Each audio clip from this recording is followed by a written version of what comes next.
you just, if there's no face to the referees in Secaucus, if we don't know who's making these calls, we just say, oh, the replay system messed up. But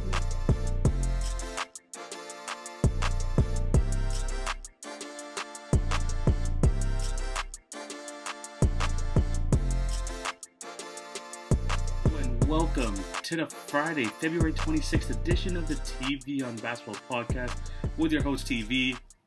I'm going to go into my full intro in the actual podcast portion of this episode, but here I'm going to be doing my giveaway winner. I have all the people on the wheel here who have entered into the giveaway. I also accounted for the double chances for the people who posted on the story and tagged me. So I have that into consideration. So 17 entries. Again, thank you guys for all the support you've been giving on this podcast. Over 2,400 listens. Like, that's absolutely crazy. Especially because a lot of those have come within this last year. I think probably since April. Like, a lot of, like, just over 2,000 of them have come just in that period. So again, thank you guys for all your support. And again, for 1,000 followers on Instagram. I mean, that's the reason we're doing this. And I appreciate all of you for just enjoying the content I put out daily, and I hope that this is just the beginning. I hope that this is just the beginning. So here we go. I have all the people here. Like I said, I've put into account the people who've done the double, like who commented and posted on the story, and even people who just posted on the story and tagged me. I also included them in this giveaway. So let's do this. Hopefully, let's see who wins this. Again, thank you guys for all your support. We're gonna shuffle it a couple times here. Here we go. And let's see who the winner of the giveaway is. Let's see. Hey, it's the Max and Juan cast. Congratulations for being the winners of this giveaway. I will definitely DM you when I get the chance, probably after I edit this episode. I'll definitely DM you that you guys are the winners. And we'll decide whether we could do like a $25 Apple, Spotify, PSN, whatever. Just we'll discuss that in our chat. But again, thank you for supporting, and congratulations to Max and Juancast for winning this giveaway. I'm gonna throw it over to Tony and myself. Again, we have Project Drivel on the show talking about the NBA All-Star, the Lakers struggles, and all that. And yeah, we'll definitely get into that once you get into the episode. But again, thank you guys for all the support, and I'll catch you in the video. Again, congratulations to Max and Juancast. Let's go. Hello and welcome to the Friday, February 26th edition of the TVonBasketball podcast with your host, TV. Hope you're all having a fantastic Friday afternoon or whenever you're listening to this. And thank you for clicking on to watch or listen to today's episode. I have a guest here today. I've been on his show before, and now this is his first appearance on my show. We have Mr. Tony Tucker from Project Drivel. What's up, my guy? Welcome to the show. thank you so much for having me, brother. I really appreciate it. I've been checking out your stuff for a while, and we've been trading our thoughts on the NBA. So I'm excited to do it here on your platform. Yes, 100%. And this guy in my freaking fantasy basketball league is freaking running away with the title at the moment. This guy has been absolutely dominating. I'm still coming for that crown. But look, the playoffs haven't started yet. You never know until then. But this guy's freaking running away with the title, man. He's killing it in fantasy basketball. I wasn't even going to say anything, but yes. Yeah. You're undefeated, right? I think you're undefeated. Yeah. You're undefeated. Yeah, I can't say anything. Right now, I'm 4-3. I've got freaking Christian Wood, and I have so many injuries right now. It's really rough over here. But yeah, away from fantasy basketball, we're glad to have him on the show. We're gonna be talking about today, NBA officiating. That has been a really hot topic in the NBA, especially this week. The Lakers struggles. They've lost 4 straight games. We're definitely getting to that, especially because Tony here is a Laker fan. I don't know if he's going to want to talk about this or not, but when we get to it, we'll discuss it. Obviously, we're going to have our NBA All-Star snubs, who we thought should have made it over some guys on the teams already. And then we're going to have a special sort of episode today. I have a guest on. We're going to do kind of our version of the NBA All-Star draft. He's going to be Team LeBron. I'm going to be Team KD. And we're going to be doing basically the fantasy draft style that you see on TV on this episode. And then at the end of the episode, we're also going to talk about the show that we're going to be putting on tomorrow over in his channel. We're going to preview that. But yeah, thank you guys for coming on. And like I said, watching today or listening to today's episode. Follow at TVonBasketball on Twitter, Facebook, and Instagram for updates on the podcast and for other content. And remember to subscribe to my YouTube channel, like, share, and subscribe. Hit the notification bell, and just support the podcast in any way possible. And by the time you're listening to this, I'm going to have a separate intro for this video to choose my winner of the giveaway I did last week for 1,000 followers on Instagram. So congratulations to whoever I chose. I mean, it's going to be at the beginning of this video anyway, so you guys would have seen already, but you will be contacted by Instagram GM for that. Whew, that was a lot to get into at the beginning of this episode. Well, let's get into this. Let's start talking with Tony here. Obviously, I talked about he has his podcast, the Project Drivel Podcast. I'll have all of his links in my link tree in the description of this video, so you can go check him out. But yeah, man. Let's just start with your love for sports. Like, where did all of that come from, and like how much has sports been in your life? So I started playing sports. It's like my oldest memories, right? I grew up in Upper Michigan, and a lot of times people they'll get confused because they'll go, "Oh, you big guy, you probably played football," And I'm like, yeah, I played football, but I was a hockey player because I grew up in Michigan. So I played hockey all throughout Canada, Wisconsin, Minnesota, parts of Chicago. And in Lower Michigan until I was like 16 years old. I grew up, one of my oldest memories is watching, I believe it was like the 89 Super Bowl between the Giants and the Bills. Yeah. I may be getting the year confused, but I just remember seeing Parcells on the sideline in his jacket with that weird giant sweater is like still stuck in my head. Raised by a single mom, but she was obsessed with football. She was a big Steelers fan. She loved Mean Joe Green in the 70s. So I grew up just loving sports, and where I was at, you'll see Packer stuff. If anybody can see the video of this in the background, I was actually closer to Green Bay than I was to Detroit. So we got all the Green Bay games on TV. We got WGN. So I was a Cubs fan. And it was just like sports were my opportunity to escape from the reality of being poor. You could just go out and compete. You didn't have to worry about what was going on in life. And even to this day, it's my favorite escape from reality. I love the entertainment, the drama that sports brings really in any competition. And I grew up playing sports all the way through high school and played them competitively. Probably could have played some lower level tennis, college tennis, but I just decided to move to California. Yeah. And yeah, that's like crazy because like I remember like even like myself as a kid, like especially like through like all of like the kind of distractions of the world, especially kind of like all the division and stuff like that. I remember that if there was one thing that could bring people together, it is sports. Whether like for me it was the Raptors, the Maple Leafs, just growing up in Toronto, like all those type of things. Like sports was just kind of like there for me, and I can like definitely relate to you in that aspect.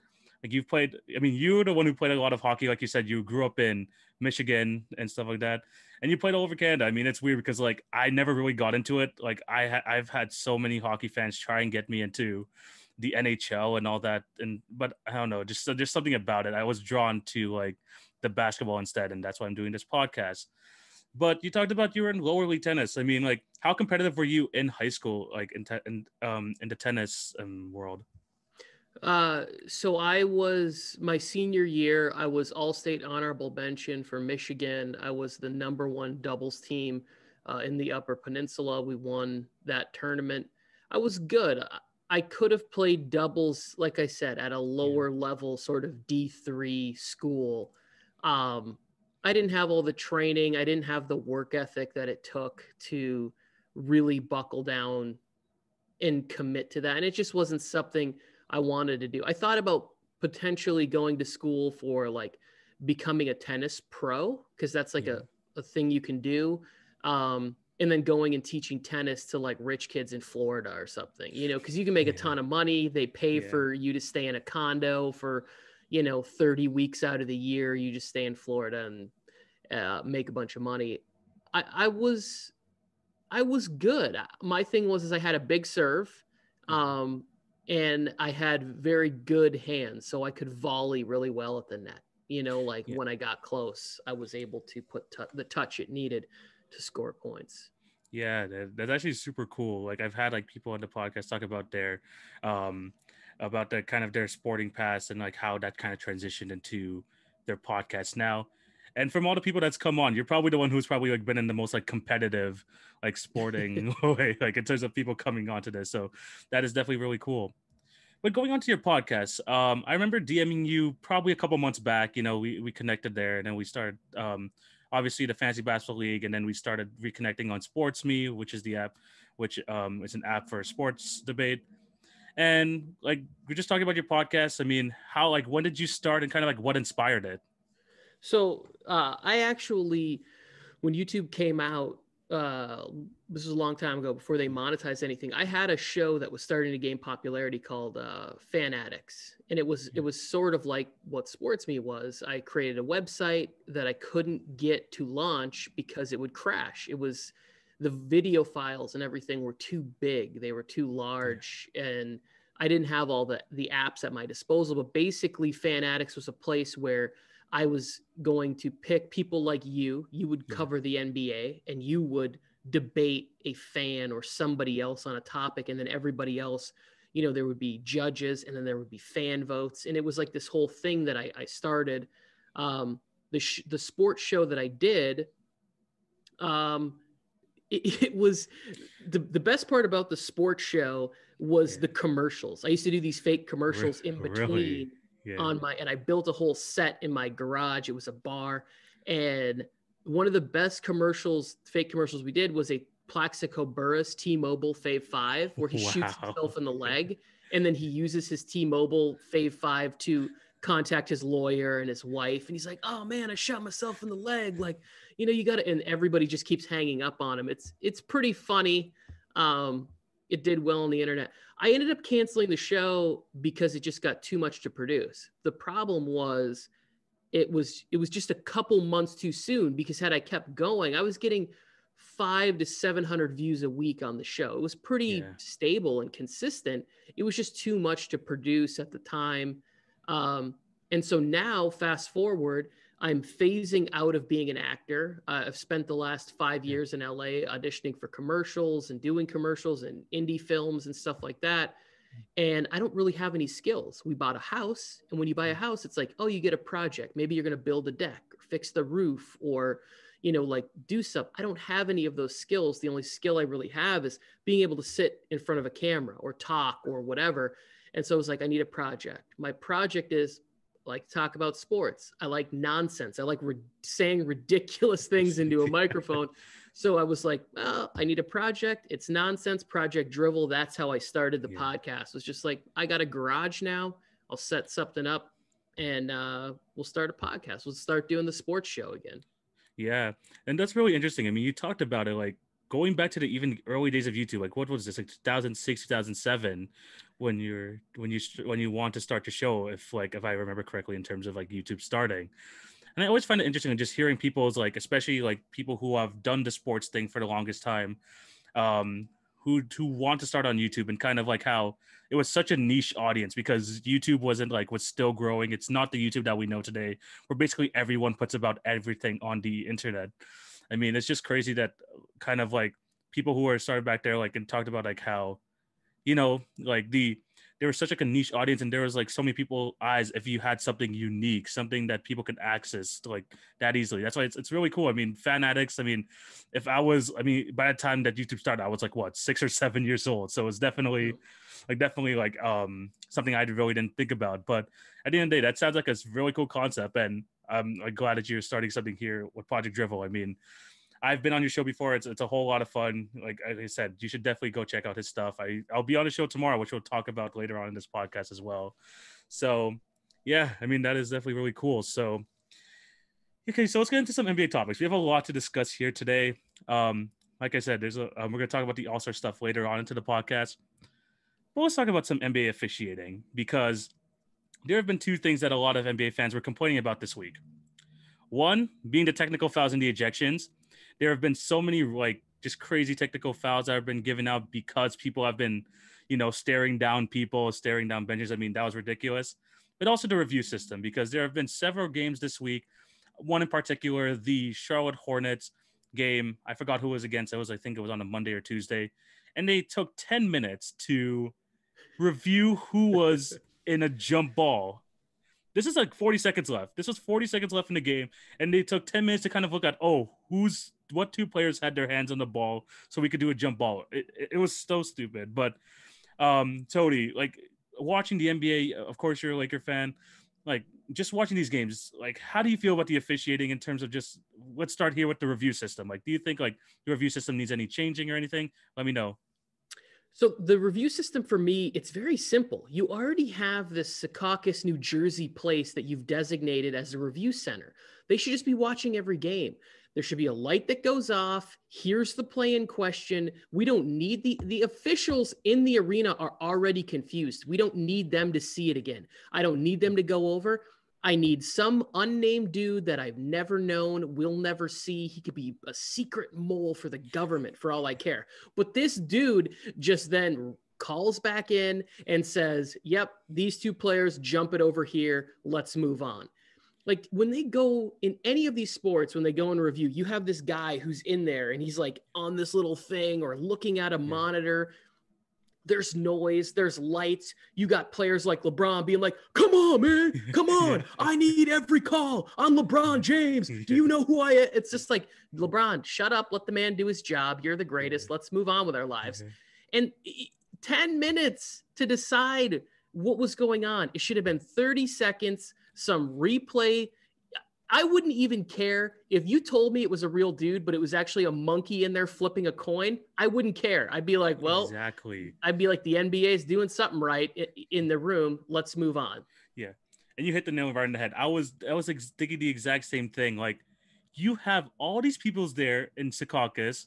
You have all these retired refs. You have all these people who know, like who have all these cameras, like all these angles available to them.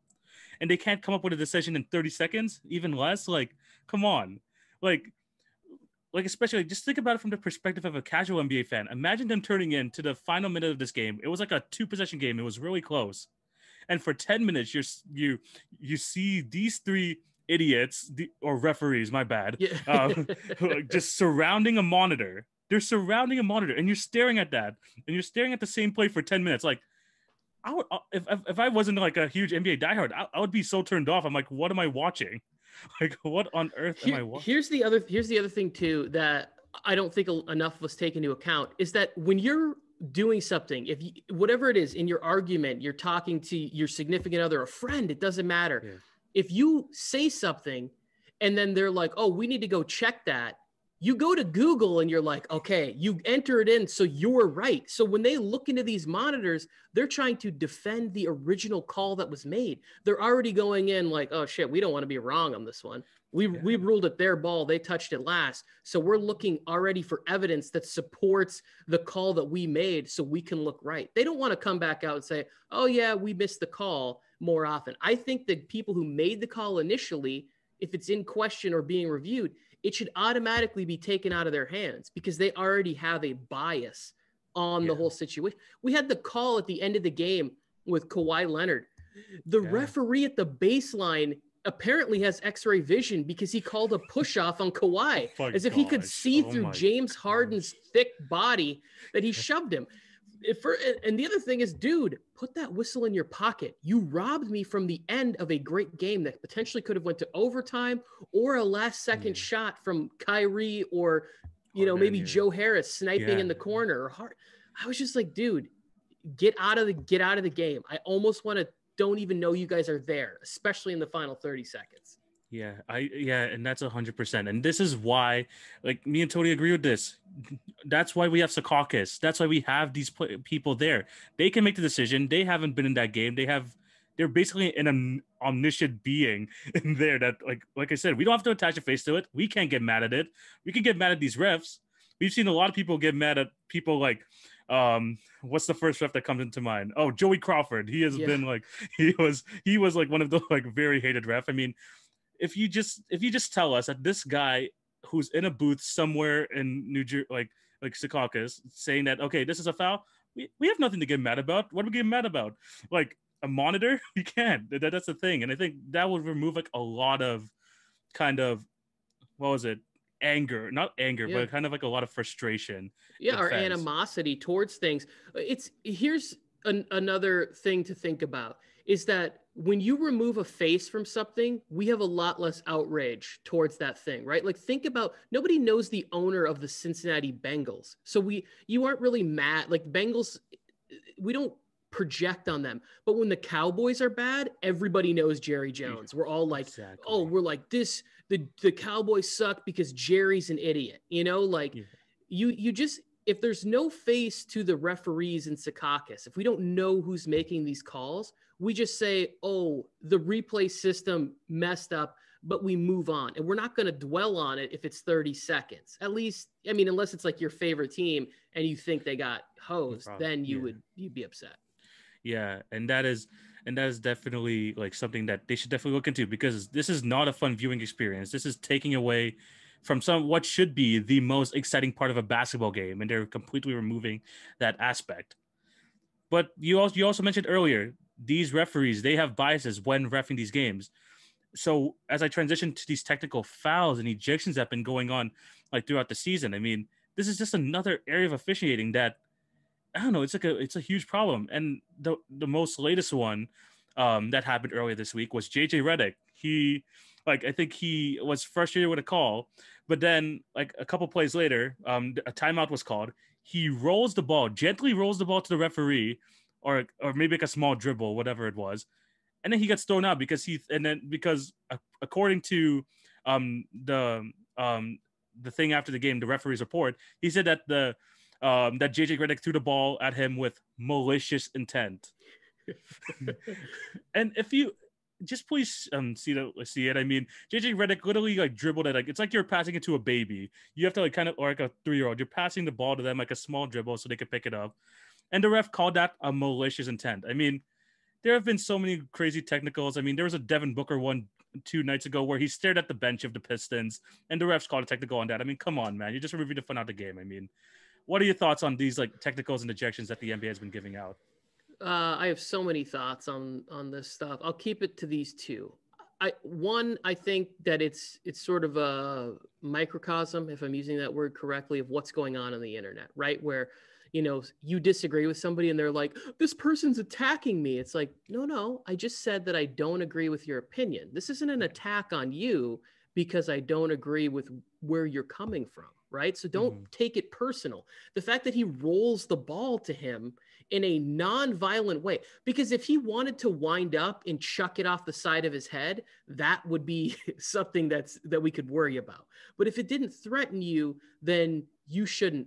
But everybody's so like, everybody's narcissism is so amped up, right? That these referees, they want to inject themselves into the game. And that didn't used to be the case. You know, like I can remember a few, like what's the other guy out that's really hated right now is Scott Foster is another referee that people don't like. And it's like, I shouldn't even know his name.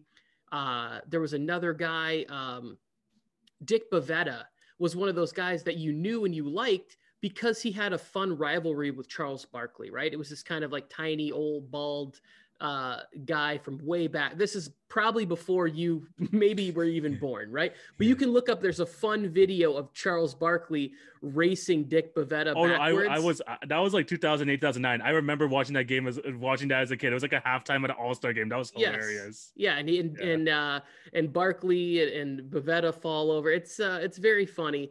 But that guy, he was one of the more likable ones. There was also an umpire in baseball. His name is escaping me right now, but it come to find out he wanted to promote his country Western album that was coming out. And all of a sudden he made a controversial call in a game.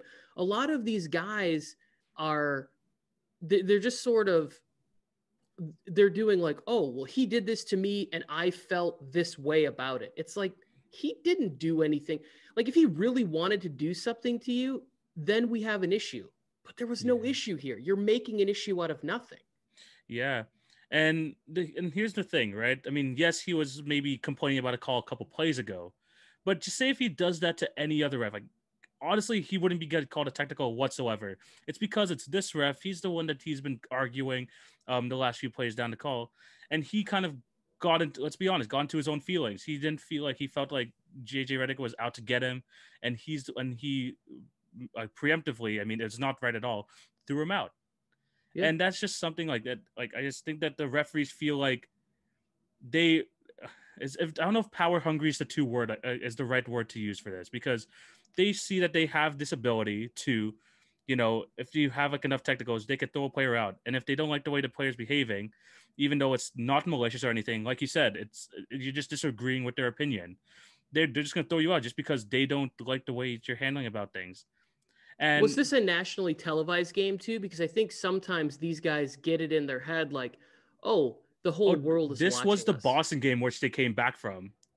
Like the 24-point comeback. So I think that was a nationally televised game. Yeah. Yeah. So they know like, oh, wow, the 10 million people are watching this and I'm being, you know, sort of cussed out by this dude on every play. And here's the thing. I was a little league umpire. I had parents yell at me for bad strike calls on their kids. That's why I didn't like it. You know, like I was a hockey referee just to make some extra cash. Like I was a kid and parents would be like, that was a bad tripping call that you called on my son out there. I'm like, he wrapped his stick around the kid's legs and yanked him down. That's the definition of trip. Yeah, well, maybe his stick just got tied. No, listen, excuse me. First of all, back up because your breath smells like Copenhagen and booze. I need you to get out of my face. I'm a 13-year-old kid who's getting paid $20 a game to ref out here. Yeah. Like I could only imagine if I was an official and I had all of these giant human beings screaming at me every time.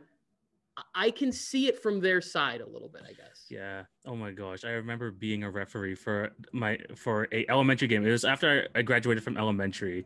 I had to ref a game because I knew the teacher there. He asked me to ref a tournament. And even elementary kids yell at you. Like you're freaking like, I'm in like grade 9 and these refs, like I'm calling a foul. And these refs like, what are you talking? Like the coach is like, what are you calling about? That's a foul. And sometimes like you have all these voices in your head. Like, I hate to be a referee. I think that's like one thing I learned from that. Like, look, I just do not want to be a referee. That's just too much pressure. And let's just put it out there. We're not saying that their job is easy. It's not easy whatsoever. But I just think there's a lot of ways that it could be improved. There's just a lot of ways. And one of the things is just making sure that, you know, make it quicker and just get those guys. I mean, you have the replay center for a reason. They got to like, just deal with these better because I can name so many like different types of technicals and ejections. I mean, just one more before we move on to the next topic, like the Draymond Green one where he was yelling at his own teammate, James Wiseman, for not doing the right play. And he got ejected for that. Like, come on, like it's ridiculous. They apologized for that one at least. I believe there was like an issued statement like saying, "Oh, we misunderstood what happened." Some of these times they don't even apologize. They like go out there and back him up. They're like, "He made the right call." I'm like, "Really?" Oh my gosh. And the thing is, if you're watching a nationally televised game and you know Steve Javie, he'll always do his best to defend these officials, no matter how wrong they are. No matter, like, you could see him like clearly, like there's a charge, like that the guy's fully in the cylinder for a charge. Like, look, no, but you could see his heel is just above the thing. I'm like, just shut up, man. Like, just, honestly, like it's just so annoying. Well, I get it. If my kid punched somebody in the face, I would be like, but did he mean it? Like, was there malicious intent behind my son? Like, can you prove that he threw that fist only for his face? Perhaps he wanted to punch the wall next to where your son was standing. You know, I guess. I would defend my kid. I'm just playing devil's advocate. Yeah, that's fair. But it's just honestly, some of these are just too obvious. And Steve Javie is still doing his best to defend these guys. But NBA, please, review times, officiating, just sort something out. Just make sure you're on the same page. At the very least, make sure you're on the same page. Yep. Okay, let's move on to this. I know you didn't want to get to this topic, but here we are. The Los Angeles Lakers are on a 4-game losing streak right now. Obviously, Anthony Davis hasn't been a part of this team because of that injury, which he'll miss about a month, if I remember correctly. Yeah. And it was a bad loss yesterday against the Utah Jazz, 114-89. I remember seeing 2 highlights from that play, from that game, and it was 2 LeBron highlights where he dropped Rudy Gobert and then kind of dunked on Rudy Gobert, but he didn't jump. But that was apparently making the rounds in the internet. But 4-game losing streak, the Lakers have looked rough. Tony, I know you're a Lakers fan.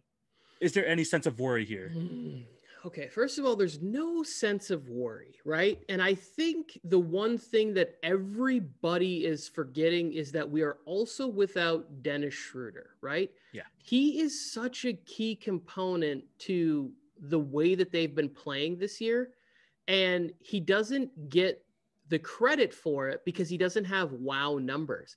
But without AD on the floor, we're going to see Dennis Schroeder consistently averaging 20 to 22 points a game, because when he goes to the bench, it was Schroeder's job to keep AD involved in the offense when LeBron goes to the bench. I should clarify that. And also when LeBron is on the floor, Schroeder was getting the ball quite a bit, right? So LeBron was able to do cuts. He was able to, double teams were coming late to LeBron because it would start in Schroeder's hands. They're not giving the same sort of respect to these other guys' ability to create shots, which is fair. I mean, we got Caruso, the gym teacher, he's athletic and he makes fun plays. He's the guy that we're all just like, whoa, can you believe he did that? He looks like my neighbor, but he's not nearly as quick and as athletic as Schroeder is. So is Schroeder going to fix all the problems? No, but he's also a good defender. I think we would have had a better shot at beating the Wizards the other night, that's the one that just really kills me, because it's like, even though you have two high times, two primetime scorers, they still should have beat them in regulation. So I'm not worried.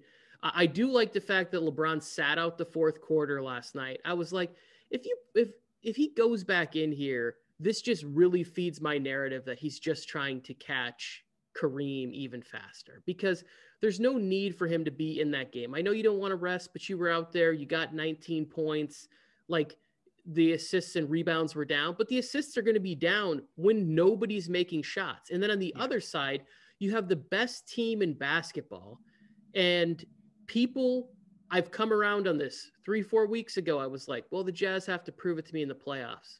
I'm not waiting for that anymore. The Jazz are here. They're real. They're shooting threes. They're playing defense. Everybody understands their role. Do you know how rare it is to get an NBA team that has this type of depth, this type of ability to shoot threes, and zero ego on it? You don't get that very often. Yeah, for sure. So what we're watching is an impressive team. Not worried about the Lakers. They're probably going to fall to the 4 seed, but maybe I don't know. Yeah. I mean, the thing is with the Lakers, I mean, I've been preaching this all year. It doesn't matter what they do in the regular season. As long as they're healthy, they're in the playoffs, they're the favorites to me. And they are, because they've proved it last year. You have 2 top 5 NBA players, one of them being the best player in the world still in LeBron James. It's hard to beat. And I think that as long as AD is healthy for that playoff run, they'll be good. They'll be good. And like you said yesterday, I mean, that wasn't like, I wouldn't say much of a surprise. I wish there was a better effort from the Lakers. I mean, but like you said, it had to do a lot with just them missing shots. But the Jazz were just, the Jazz were just great. I was just going to say that I actually think they are giving effort. That's kind of the sad part about it, is that like the gap between them and the Jazz without AD and Dennis that's how big it really is, because you're missing a lot of defense between Schroeder and AD. And then you're missing a third, half your offense without those two guys. So like that is the gap. I think those other guys are playing as hard as they can. Montrez continues to impress me. He continues to stay active and hungry. I want him to keep getting minutes. But when the Lakers get to the playoffs and they shorten the bench, if AD can be healthy, and I said this on my show the other day, the Lakers to me need to manufacture their own Anthony Davis pandemic, because the only time Anthony Davis made it through a whole season, the season had to be split into 2 parts. He played up until March, and then they were off for a couple months, and then they went to the bubble, and he was able to play a couple more months in a row. So basically the Lakers right now are engineering their own AD sort of mini pandemic. People saying 4 weeks, I bet it's closer to 6 weeks. And that was going to be my next question, because I was going to ask the same thing, because Anthony Davis, and I could even group Chris Paul into this conversation, they have a history of getting injured at some point in the season. And that's just something that's been like common for them their whole careers. But the difference from last year is that they had that 6-month break. And that really benefited both Chris Paul and Anthony Davis, because Chris Paul going to the playoffs for the first time, I mean, he was 100%. He was helping leading this Thunder team to a 7-game series against these Houston Rockets. And he was giving up probably the best playoff ball we've seen probably since the year the Rockets took the Golden State Warriors to a 7-game series. He was that good. And the biggest part of that was he was healthy. The difference is this year, the NBA is going to power through this. There's no going to be a stoppage in play because of a pandemic. They're going to power through this. So they're going to try their best to have a regular NBA season. So I think that this injury is kind of like a blessing in disguise. So it gives Anthony Davis that rest that he needs to make sure he can go about the second half of the season. But I completely agree with you. It says 4 weeks right now. I would, even if you say 6 weeks, I would try pushing it to 8 weeks. Just talk about, there was something wrong with the diagnosis. We're going to have to reevaluate him again in 2 weeks to make sure that he's okay. If I'm the Lakers, I would probably do something more like that just to make sure he's good. I say 6 weeks, but I say that because even when he comes back, they're not playing him every night. They won't play him on back-to-backs for sure heading into the playoffs. And they won't play him, if he plays 36 minutes in a game, he won't see the floor the next night because they understand how crucial he is, especially on the defensive end. But here, have no fear, everybody, because I'm a greedy Lakers fan, and we're not done making moves. We're still going to get some rim protection. I 100% believe that. Who are some guys that you have in mind that you think can help that? Because we talked about in your podcast, Hassan Whiteside. Because I remember we were talking about last week, and you're not a big fan of Marc Gasol and what he's kind of bringing to the Lakers right now.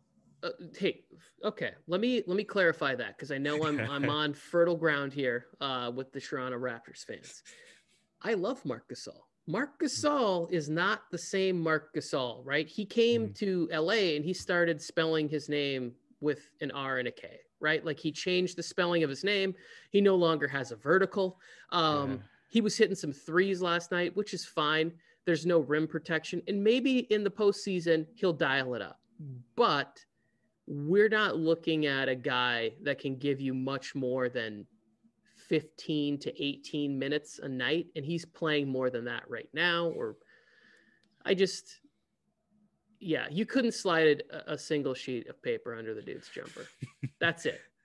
Or his vertical, or his ability to block. And nobody fears them. The Lakers have been getting pick and rolled to death. If you watch the Lakers games right now, you're like, oh, shocking. Somebody's running the pick and roll on them and then lobbing it at the hoop. It's what the Lakers were doing to people last year, and now it's happening to them. That is fair. Doing that with JaVale and Dwight. And now everybody comes in and they're like, hey, remember when you were doing this to us? No. Yeah, poor Marc Gasol, even his end of his era with the Toronto Raptors, he couldn't jump. I always laugh whenever even last week when you said you can't put a piece of paper under him, that's so true. He just can't jump. He just can't jump anymore, man. I mean, I love the guy, but his best days are far behind him for sure. But imagine if he just played 15 minutes, just 12 to 15 minutes a game. He could give you something in those 12, especially because he's a veteran and a leader. And he understands, he's smart, and he's a big body. But to have him as your starter, and I'm just I want a young, hungry guy who wants to fly around and try and block some shots at the rim. I just want them to say all right, here you go, Whiteside, go crazy. Or I want to be super greedy, and I want Vucevic from Orlando. Come on, Magic, cough it up. The problem is it's going to be the assets, but if Whiteside's on the buyout market, I could definitely see the Lakers definitely picking him up. Yep. So let's move on to this, because we're finally at the point. The NBA All-Star reserves have been announced.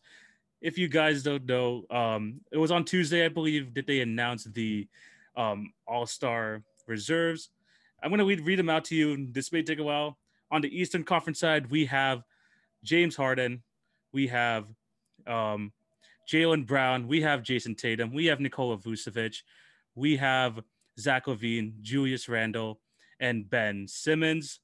On the West side, we have Devin Booker, who is the injury replacement for Anthony Davis, who he was named an All-Star, but he's not going to play because of injury. Paul George, Rudy Gobert, Damian Lillard, Donovan Mitchell, Chris Paul, and Zion Williamson. So obviously, when the NBA All-Star reserves are named, Twitter goes into a frenzy. Who got snubbed? Who didn't? Let's start in the East, Tony. You look at up and down this roster. Do you agree with all of these selections, or do you think someone got snubbed? So I tend to like the idea that there are snubs every year, right? Like, it's hard for me to say that anybody gets snubbed, because what's the definition of the game? It's a popularity contest. It's a chance to showcase this ability, right? It's an honor to be mentioned amongst these names. So I was big on Zach LaVine. Like, who in the East got left off that we think should be in there? Like, Westbrook didn't play enough games. Sabonis was good for the Pacers. You're right. That's it. Yes, he probably is. He's probably snubbed, right? Yeah. But think about how much sweeter it'll be when he does make the team. You know, like, I think that the Pacers are playing better than the Bucks, you know, like, so Sabonis definitely on his merits should be playing, but it's sort of like, if you don't get that initial crown given to you, like we give to Ja Morant and Zion, like we basically, it's just a formality. We know Zion's going to be in the All-Star game because the NBA is forcing him on us. They're like, please love these players we tell you to love, because we're going to market them and we need people to replace Kobe and LeBron and whatever else. So with Sabonis, it's like, now that he's a snub this year, he most likely, if he comes back and does it again next year, he's in the All-Star game. Yeah. So like, and it's fine. Yeah. I mean, like, this is the thing is like, all of these people deserve to make it because they have been playing absolutely fantastic this season. We're basically just nitpicking at this point. Oh, this guy doesn't have enough wins. Oh, this guy hasn't played enough games. We're just nitpicking at that point. But even still, like, I just think, like, especially in the East, like, the biggest surprise for me here was Nikola Vucevic. Mostly because, yes, he does have the stats. I think he's averaging like 22 and over 10 rebounds a game. Like, he's been playing really well. But he's on like the 12, like, I think 11th or something like that team in the Eastern Conference. Like, it was just weird that he got it, especially when Sabonis has, I'm not going to say like the same numbers, but he has very similar ones. Very similar, and he's doing it for a good team. That's why, like, I think a lot of people, like, is looking at the Vucevic one. And yes, I think a lot of this has to do with recency bias as well, because he broke his career high twice over the last week. So, like, he has definitely been in a lot of, like, teams' minds because of this. But I just think as like a season, as a season as a whole, I mean, I think that's at least one guy from the Pacers, and Sabonis is the one guy that has been doing it, because he made it last year as well. But especially over Vucevic was a weird one. Here's an argument for you. We got Jeff from @SportsMe's Boston Celtics. That's right, Jeff. When Tomas takes this clip, he's tagging you in it when I say that your Boston Celtics, your 15-17 Boston Celtics, have 2 All-Stars on the team. So here's the thought. Could they have given Sabonis the spot over Tatum, who's missed some games and been out because of COVID or whatever? I'm not talking about matching them up as players, who I think is better, because I have a bias towards Tatum. I love him. I think he's going to be great. Not good. He's going to be a great player in this league.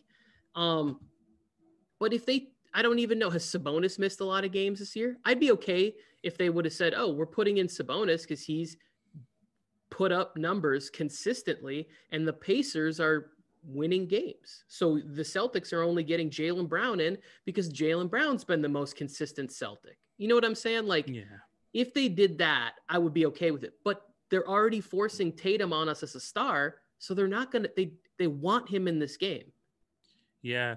I mean, the thing is like Jason Tatum and Jaylen Brown, I mean, obviously we did not see this bad streak going. I mean, right now they're what, 10th in the East? Like it's hilarious. Sorry about that, Jeff, but yeah, I mean, like I swear every day I go on Sports Me, there's like a different Celtics topic, and I know that this guy is like looking at it every day and just sulking in his bed, like every day that passes. But I don't know. I think like just a weird one for me is just Vucevic, just because like the Magic haven't been good, and yes, he's been putting up numbers, but Sabonis is putting up numbers on a better team, and it's just like there's that. And even if you want to go with the stats guy on a bad team, why not put Trae Young? Why not put in someone like someone like that, or even like a Bam Adebayo, who I think has been a lot more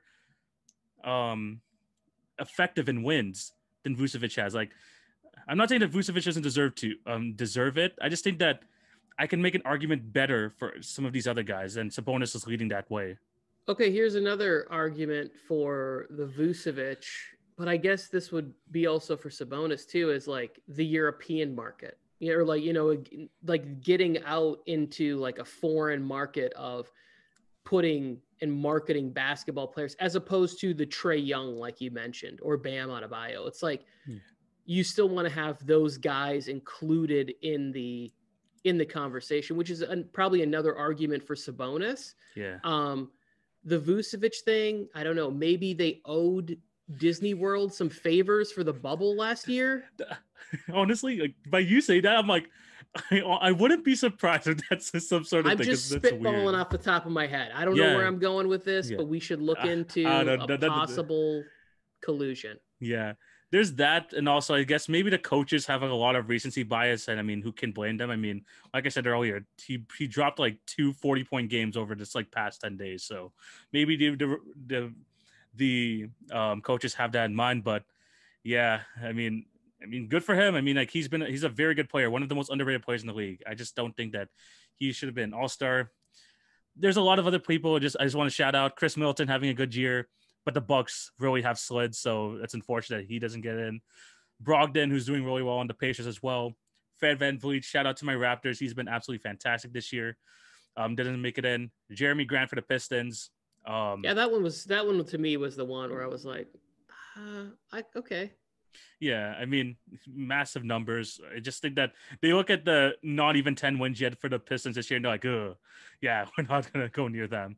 And then just one last shout out, Gordon Hayward. He's been really good for the Hornets as well. Going on to the West, I said the roster earlier. I think if Anthony Davis was healthy, we would say that Devin Booker's a snub. But now that he's the injury replacement, like, are there any other players that you can really make an argument for to get in, or are you happy with the roster? I don't know. I guess when I look at the West, it's so loaded and so like packed. The one problem I have is I want Damian Lillard in the starting. Yeah. Like I want him as a starter, but I get how it's, they have their little 3-tier criteria of how they figure it out. I think, I honestly, at this point, I think he's better than Steph Curry, who's on the back end of his career. And I think starting the back end, I don't want to get misquoted here. And then the guy who's starting his career in Luka, I like Dame better at the end of games than I like Luka. And this is even after coming off what I watched the other night, where dude hit 2 threes to take down the Bucks, which was very impressive. But yeah, I would want him in the starting lineup. When I look at the rest of the roster in the West, I'm just kind of like, it's so loaded with guys that you'd want to see. It's hard to take someone off. It's just hard to take someone off. Yeah, that's the issue here. And what really helps out the West this year, especially, I mean, like some of the candidates that are usually like in the mix either already moved out east or they're just injured. I mean, TJ McCollum was on his way to an All-Star year. This was his like best year of his career, but he got injured in, I believe it was mid-January. So he clearly doesn't have enough games. Christian Wood, he was putting up big numbers on a winning Rockets team before he got injured, and now they're on a 9 or 10 game losing streak. Like that's been unfortunate for the Rockets. So the pool has definitely gone shorter. So it's like at the same time, like I look at this roster too, and I'm like, I'm okay with it. I'm okay with it. The Zion thing, I mean, people have been complaining about that. Maybe it's too early, but it was either him or Brandon Ingram. Zion is definitely having more of the highlights, and honestly, he's having a fantastic year. Other people that you want to make an argument for, it's very hard. I mean, DeMar for the Spurs. DeMar has been good for them, but at the same time, nothing crazy, especially with the other guys in the West. Maybe Shai Gilgeous-Alexander, but the Thunder are like 13th or 14th right now. So honestly, I'm okay with it. Yeah, DeRozan is a guy to me that is always going to be overlooked because he's quiet and he just goes out and plays basketball. And he played in Toronto and now he plays in San Antonio. So like guys in San Antonio are always being overlooked. We always overlook the teams, the coaching, whatever. So I get why he's not in the game. Like I said, the Zion thing, this is as long as Zion's healthy and playing, he's going to be in this game for the next like 8 years. Because they want this to be a thing. Even though he's not playing the type of basketball that is the type of winning basketball right now, where it's like you have to be able to shoot in this new NBA, and he might be able to shoot, but he's not shooting. Chris Paul being in there, to me, that's a nod saying, we see what you're doing. You might not have the crazy numbers that everybody else is putting up, but we saw what you did with the Thunder last year, and we see what the Phoenix Suns are doing with you on the team now. So you're in the game. He's a big part of it. He is a part of it. Yeah. I mean, people have taken into effect the Chris Paul effect at this point. People know about it. It's real. He's going to get in. I mean, he's just changing cultures like left, right, and center. And he definitely deserves it in. I mean, some people would want to make an argument for Booker. I would still even choose Chris Paul over Booker, even though I thought Booker deserved it over Zion. But at the end of the day, I mean, he got in anyway, so I see no complaints. But here we go. Like I said earlier, we're going to have an extra twist to the show. We're going to be doing our NBA All-Star Draft. We have Team LeBron here with Tony, and I'm going to be rocking with Team KD. The way we're going to do this, we're going to choose first from the 8 starters. He gets the first pick, and obviously we're just going to go back and forth with it. We're going to have our teams down, and then we're going to start from looking at the reserve picks. So this is going to be a very interesting draft. Let's see this is kind of our one GM moment here, and see how we can try and build the best team possible. And at the end of things, I will definitely put a poll up on Instagram or something. Who do you think has the better team?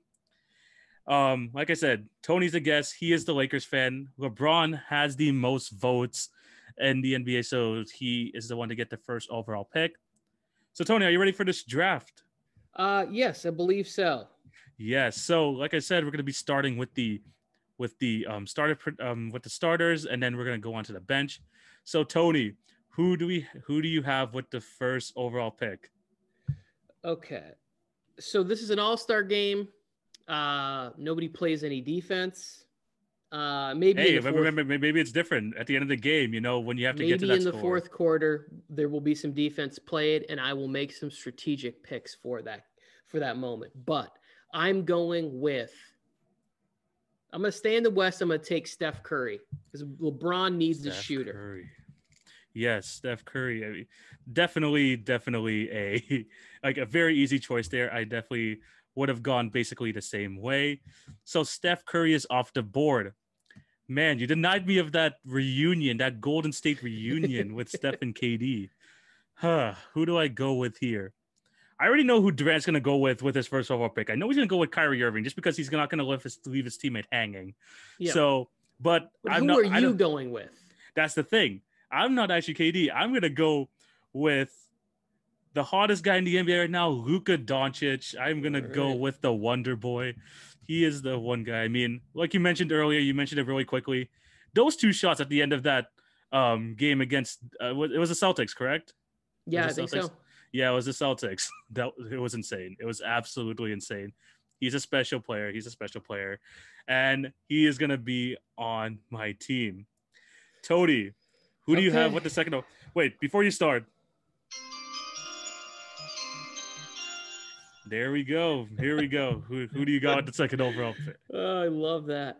Okay, I'm hopping over to the Eastern Conference, and I'm taking the guy that I actually think has hopped over LeBron in the MVP conversation, and I am going to take Joel Embiid. Joel Embiid is off the board. Oh man, that is, you got the best defending big on this roster. Oh, that's gonna be tough, especially at the end of the game. You already know that he's just gonna be camping out there in the paint, trying to block shots when stuff gets really intense. Okay, so Embiid and Steph are off the board. Oh goodness, that's a good team. I'm gonna go. The thing is, I know if I get I know at some point I'm gonna have to get Jokic, and I know you're not gonna choose him because you already have Embiid and you're starting. So I'm gonna leave him till last because I know I'm gonna eventually get him. So here I'm gonna probably go with, I have Luka, I have KD. Give me Kawhi. Kawhi. Give me Kawhi Leonard. You got the best defensive big here. I'm gonna get one of the best defenders in the league, and he can hit shots. He will hit shots. I'll go Kawhi Leonard here. Oh, I like that. I like that one a lot. So we went Kawhi. Yes. So with that, because Kawhi was the guy that I was going to take, sticking with the starters, there's only one starter left in the West. That tells you what we think of the Eastern Conference here. So I am going to go with, I am going to take Bradley Beal. Interesting. Mm-hmm. You're going to get a bunch of threes off in that backcourt, you know. Steph and Bradley Beal, man. They're going to be bombing away from deep. Yeah, very good pick. Bradley Beal is off the board. Who do we have left here for me? I have Luka. I have KD. I have Kawhi. You know what? It's going to be weird that I'm literally choosing between a 2-time MVP here or KD's teammate. These are the two guys I'm trying to choose between. I'm going Kyrie. I'm going to go Kyrie Irving. All-Star game is for fun. All-Star game is going to be about the highlights. Kyrie's going to provide me with that. And he's not good. And I'm not taking him away from KD. I'm taking Kyrie with my third pick. Okay. So this is the way I look at it. My team's already locked up on defense. We got 3-point shooting. We got LeBron. And now, since you waited and you tried to get me, I'm going with the Joker. Okay. Maybe that's a blessing in disguise. Jokic is not the best defender. Maybe I mean, it's weird that we're giving the 2-time MVP as the final pick of the starter's choice, but Tony goes with Nikola Jokic. Very, very interesting. He has a big lineup. He's going to have a big lineup. He's going to get all the rebounds. So I guess that leaves me with Mr. Greek Freak, Mr. Giannis Antetokounmpo. I'm okay with that. I thought you were going to just prevent me and just keep throwing it down to a beat and just let him abuse Jokic all game. But it's fine. I'll take Giannis. My team is hella, I was going to say athletic, but then I realized I have Luka on my team and stuff okay, never mind. But very interesting. So the starting lineup so far, Team LeBron, you have LeBron, Steph, Embiid, Bradley Beal, and Jokic. Team KD, we have Luka, Kawhi, Kyrie, Giannis, and of course, KD. Now let's go on to the bench because this is where tough decisions are going to be made. It's going to be, I have a feeling who's going to be the last overall pick. I'm not going to jinx it or anything, but let's see how this goes. Tony, who is your first pick from the reserves? All right. So the first guy one more thing. Anthony Davis isn't available. Of course, he's injured. Yeah. Yeah. And I probably wasn't going to pick him anyway. I am going with my favorite player from the bench, which it's Dame time, because this guy should have been a starter and I would have picked him on my team anyway. So we're going with Damian Lillard. Damian Lillard is off the board. Not gonna lie, he was up there for one of my top choices here for this reserve pick. But the good thing is I had a backup plan, and honestly, I think Lillard was actually gonna be my backup plan, but this guy is still here. Give me Mr. James Harden. Let's complete that Brooklyn Big Three in this All-Star game. Let me get in the beard. To lead my bench unit, which sounds really weird, but James Harden is going to be leading my bench unit for this team. Tony, Lillard and Harden off the board. Who are you going with next? Okay. This one I'm picking just because I really like him and I think more highly of Zach LaVine than most people, right? I really like the way he's playing. I think it's probably a little bit early, but I'm going with my heart on this one, and I'm going to take Zach LaVine off the board. Zach LaVine. Very interesting. I wasn't expecting him to go that early. I am not going to lie. I am not going to lie. I wasn't expecting him to go that early, but Zach LaVine is off the board. Definitely not a bad choice. I mean, we say that this was like a bad choice. We're choosing between the All-Stars here. Like, it's at the end of the day, these are all fantastic players. Like, you cannot hate on that. So here we go. So I have James Harden in my lineup. You have Zach LaVine and Lillard. I just realized the amount of threes your team is going to be attempting, especially from those guard positions. Jeez. So this is a tough one. Where do I want to go? Big man? Do I want to go with a wing? I want to go with a guy here who gets too much hate, who gets way too much hate, but he is a fantastic NBA player, top 10 player at his best. Give me Paul George, give me Pandemic P, give me PG-13, whatever other nicknames you have for the guy. I am going with Paul George. Yes. Okay. Let's see here. As I scroll through, the next guy that I want on my roster is going to be Donovan Mitchell. Donovan Mitchell going with the third pick here. What quick question before we move on? I mean, what are your thoughts with all this? Like, Donovan Mitchell being top 7 MVP candidate. Do you consider him like to be like in that like upper echelon for MVP candidates? Absolutely. Donovan Mitchell he's in the conversation because he's playing the games and his team is winning, and he's scoring every single night. Even last night, he was shooting the ball. He was off, but he was getting his teammates involved and they were hitting shots. He got 8 assists or whatever, 10 rebounds last night. He's finding other ways to impact the game. That was the Shaq criticism on him earlier this year. It's like he's playing, his team is winning. He deserves to be in the conversation. I don't think he will or can win it because his team is ranked so highly in defense and they're crushing the record in threes. So, yeah, for sure. He is playing absolutely very well. And I just like how his game is improving just besides the scoring. And that's something to really do look at. I have him top 10 for sure. He deserves to at least be someone in the conversation. But back to the draft, you took Donovan Mitchell. You're going very guard heavy in this draft so far. I could take advantage of that. I could take advantage of that with one player who none of your guys are going to be able to defend. I know his team is doing pretty bad right now, but shout out to Jeff here. I'm going with the guy Jason Tatum with this pick. Jason Tatum. Here we go. All right. So he is off the board. I'm going to go ahead and take former Laker, wish we would have never traded him, Julius Randle. Julius Randle. Congrats to him being a first-time All-Star. Definitely deserving. He has definitely been playing absolutely fantastic for the Knicks so far this year. So he is off the board, Julius Randle. Okay. I want to take a guy somewhat with my next pick. Hopefully he's still there. But I'm going to deal with another guard position. I'm going to go Chris Paul. Here. I think the Chris Paul effect, hopefully that transitions into the All-Star game. I'm having Chris Paul on my team. I love that.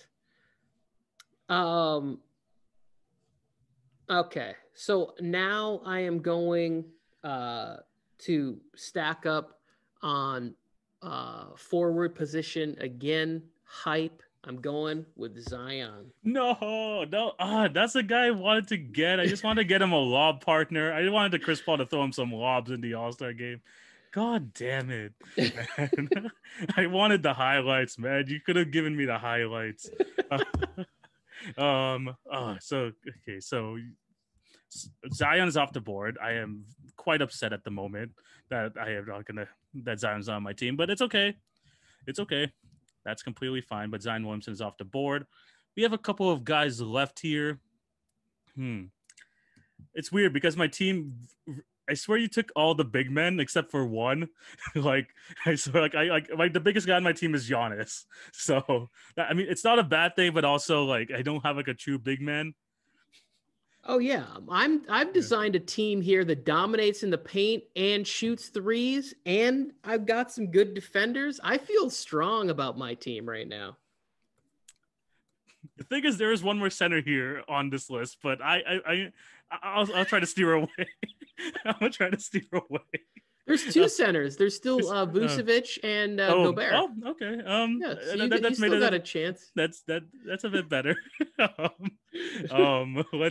Let's go. You know what? I have a feeling you just to spite me, you're gonna get like Gobert or something, and just leave me with Vucevic. So I'm just gonna go Gobert. I'm not letting you have the chance, Tony. I'm not letting you have the chance. You're taking Rudy? I'm taking Rudy Gobert. This is a good pick because I would have taken Rudy on the end of my bench. I knew it. Sure. I knew it. No, you ready? You would have waited. Yeah, if you'd have waited 2 more rounds, I would have taken Rudy for sure. So with that pick being made, I'm going to go with the more consistent Celtic in Jaylen Brown. Jaylen Brown. Very good pick. Very good pick. Career year for the guy. And he's going to go up against Jason Tatum in this lineup. So whether people think that Jaylen Brown's better, we could see in this All-Star game, this hypothetical. So let's do that. So Jaylen Brown, right now you have 6 people on your reserves. I have 5. There's 3 people left. There are 3 people left to choose from. Who do I want to go with here? So the 3 people left, we have Devin Booker, we have Nikola Vucevic, and we have Ben Simmons. I'm going to go Devin Booker. I'm getting Devin Booker. I need that extra shot creator at the end of games. Devin Booker is definitely one of them. Give me him on my team. Now just let's get this over with. I know who you're gonna go with. Just actually, who knows? Who knows? Let's see. You don't know because you should know though, because I've already said it in the podcast who I want the Lakers to get. Yeah. Also, I just got off the phone with Joel Embiid, and he said, "Dude, I play with the guy all year long. Do I have to play the All-Star game on his team too?" And I was like, "Embiid, your boys got you here, okay?" So I'm going with Vucevic. I'm going to look up the spelling. How many C's in Vucevic? Nikola, I believe it's 1. It's 1 C. Yes, 1 C for Nikola Vucevic. 2 C's. It ends with a C. Okay. Oh, I see what you mean. I thought you meant back to back, but it's okay. It's okay. That's all good. And that leaves me with Mr. Ben Simmons. I'm completely fine with that. I'm gonna force him to make 1 3 in this All-Star game. I will force him to take at least 1 3. So let's go through our rosters. Tony, let's have a breakdown of your roster. So here's where my thinking was at with the roster. I have the most versatile player. I start. So to me, I start from a power position because LeBron can literally play all 5 defensive positions if need be at the end of a game. Obviously, he's not going to sit in the chair for the whole game anymore. And then I just loaded up with guys who can shoot. Embiid can hit the 3. Joker can hit the 3. Beal. I obviously have the best all-time 3-point shooter in Steph Curry, and in an all-star game, that's what you need. And then coming off the bench, it's not getting any easier for you because it's Dame time coming in. You move Levine to the 2 guard. Yeah. Donovan Mitchell swooped in there somewhere. And then I got my big guys down there banging with Randall and Zion. Jaylen Brown coming in for some defense at the end of the game. And then Vucevic. When Embiid needs a break, I'm bringing in, I don't know, what do they call him? I don't even know if he has a nickname, to be honest. What I love about Basketball Reference is, like, if you search up people, you just come up with a bunch of nicknames you didn't know they had. Does he even have one? Checkmate. There it is. Apparently his nickname is Vooch. So you got the Vooch in there. I got the Vooch. It sounds like a bad name for like a Russian private parts, right? The Vooch. The Vooch. Yes. Exactly. His team is good. His team is definitely good. my draft went a bit different. I like putting on a show. He took away one of my Showtime guys in Zion Williamson, but I wanted to put on a show. I wanted to have guys that could do a bit of everything. Obviously, I have KD, one of the greatest scorers of our generation. Pair him up with the Wonder Boy Luka Doncic, Kawhi Leonard. We have Kyrie Irving, one of the best handles of all time.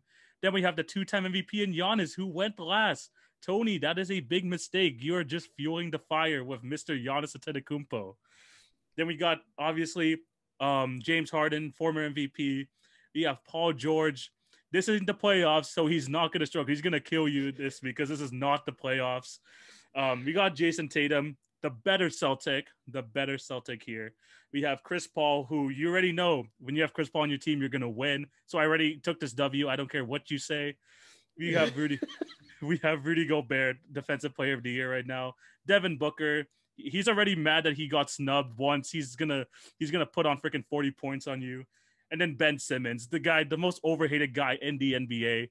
I have underdogs on my team. My guys are gonna fight for each other. They're gonna fight for KD. We're gonna pull out this win. Let me know down below who you think which team should win. I'm gonna be definitely putting up a poll on Instagram, on Twitter. You could definitely go check that out. And yeah, just tell us what team you like better in this: Team KD, Team LeBron, aka Team Tony, or Team TV. But let's end it to the end of this episode. I talked about it earlier. I'm actually going to be going on your show tomorrow. We've been doing this thing. We started last week where we talk about basically the lines of the night, and we pick 3, and we get to go head to head and kind of see if we could get our predictions right. Just like, what can people expect from the show tomorrow, Tony? Yeah, anybody tuning in tomorrow, 1 p.m. Pacific Standard Time, 4 p.m. Eastern, TV and I are going to get on, and we're going to pick the lines of the Friday night slate.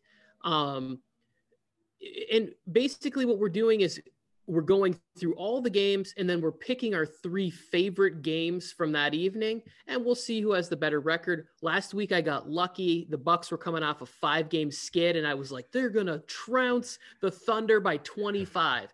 Well, they had to cover 10.5. I was pretty confident they were going to do that.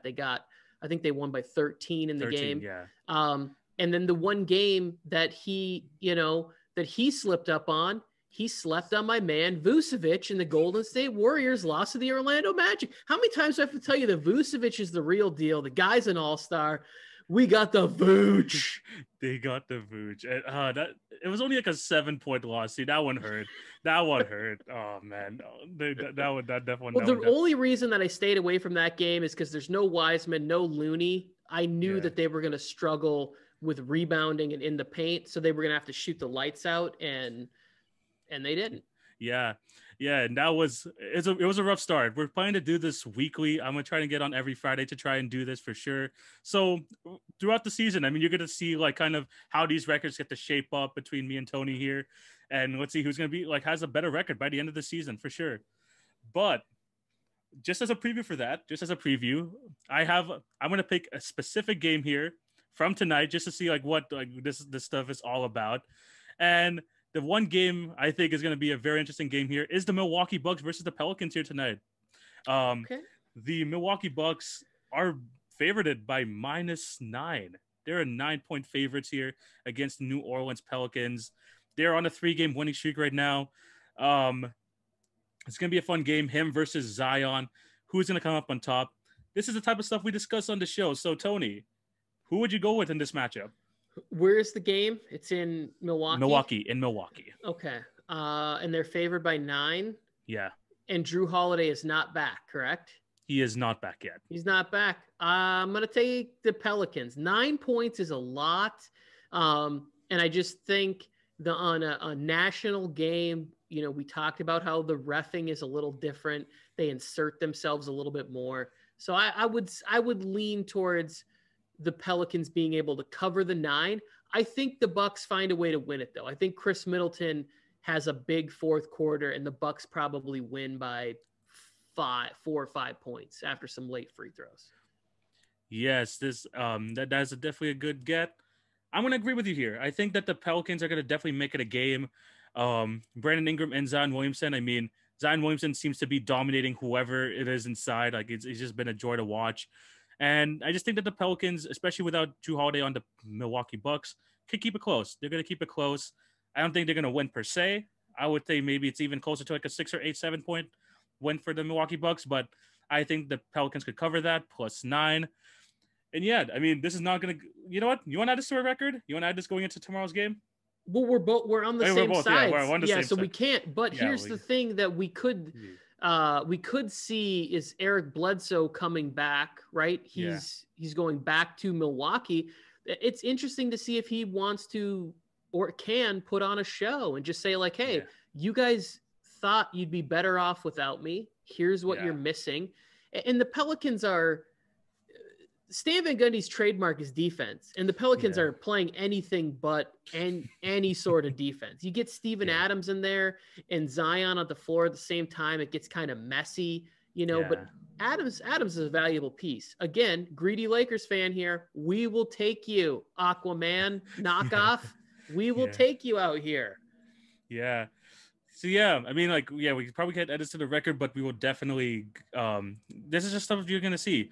We both go with the Pelicans +9, and definitely catch me tomorrow on his episode. But I think this is where we're gonna end today's episode. Thank you guys for watching. Again, thank you, Tony, for coming on to the show. Thank you for having me, brother. Really appreciate it. Yeah. And I'm going to give you the floor right now. Just talk about what you have going on, what they can expect when they come onto your channel. I'm going to have all of his links down in the description of this video and also in my link tree. Tony, what do you have coming up? The number one thing that I'm pushing right now is to subscribe to the YouTube channel. I'm bad at plugging that, but that's the number one thing. If you follow me on Instagram, you can connect with me there. The podcast, you'll see it. I love to engage, comment, talk sports with who's ever interested. So find me there. Subscribe to Project Drivel on YouTube. Would appreciate that. Yes, and you could definitely catch that out. They do daily uploads, I believe, daily streams, right? Daily. So far, I've been doing daily live shows at 1 p.m. Pacific, 4 p.m. Eastern. Perfect. And like I said, all of his links will be down in the description of this video in my link tree, so you could go check him out and also check me out on his show, again, coming tomorrow. But I think, like I said, we're going to end this here. Thank you guys for watching. Remember to follow at TVonBasketball on Twitter, Facebook, and Instagram for updates on the podcast and for other content. Like, share, and subscribe if you're on YouTube. That would be very much appreciated. And also show your support on any of the podcast networks. Leave me a 5-star review if you're on Apple. And then for the Podbean and Anchor listeners, do whatever you can. I do appreciate all of you guys. And again, to the person who I mentioned at the beginning of the video who won the giveaway, check your DMs. I'll definitely contact you about that. And congratulations on winning. And we're excited to talk more sports. Going to be back on Monday with another episode.